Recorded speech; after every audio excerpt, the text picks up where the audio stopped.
First டைமில் பெண்கள் நிறைய பேருக்கு உடல் சோர்வு இருக்குது. ஸோ இதை சரி செய்கிறதுக்கும் ஆட்டோஇம்யூன் கண்டிஷன் ஒரு சிலருக்கு இருக்கும். ரொமட்டாய்டு ஆர்த்ரைட்டிஸ் இருக்கலாம், சருமம் சார்ந்த பிரச்சனைகள், விட்டிலிகோ அப்படின்னு சொல்லக்கூடிய வெண்புள்ளி பிரச்சனைகள் நிறைய பேருக்கு இருக்கலாம். ஸோ இது எல்லாமே சரி செய்கிறதுக்கும் நமக்கு என்னென்னா உணவு முறைகளை ஃபாலோ பண்ணணும். அந்த மாதிரி ஃபாலோ பண்ணிக்கிட்டே வந்தோம்னா நம்ம உடலில் இருக்கக்கூடிய கழிவுகள் எல்லாமே நமக்கு வெளியேற்றப்பட்டு உடல் எப்பொழுதுமே புத்துணர்ச்சியாக இருக்குது அப்படின்னு சொல்லலாம். சிலருக்கு பார்த்தோம்னா சுகர் ரொம்ப வருஷமாக இருக்குங்க, அதே மாதிரி கொலஸ்ட்ரால் லெவல் ரொம்ப அதிகமாக இருக்குது அப்படின்லாம் சொல்லுவாங்க. இந்த மாதிரி இருந்தாலும் உடல் சோர்வு இருந்துக்கிட்டே இருக்கும். முக்கியமாக இரவு நேரத்தில் தூக்கம் இல்லாமல் முழிச்சிட்டு இருக்கக்கூடியவங்க, இதுக்கு பார்த்தோம்னா ஸ்லீப் ஏப்னியா அப்படின்ற ஒரு கண்டிஷன்.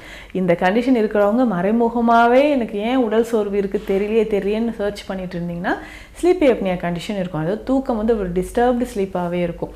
தூங்கும்போது சுவாச பாதையில் ஏதாவது ஒரு அடைப்பு இருந்து அதிகமான குரட்டை வர்றது, தூக்கத்தில் மூச்சு திணறல் மாதிரி ஏற்படுறது. ஸோ இந்த மாதிரியெல்லாம் இருந்ததுன்னா நமக்கு காலை நேரத்தில் எந்திரிக்கும் பொழுதே ஒரு உடல் சோர்வு இருக்கிறது நமக்கு தெரியும்.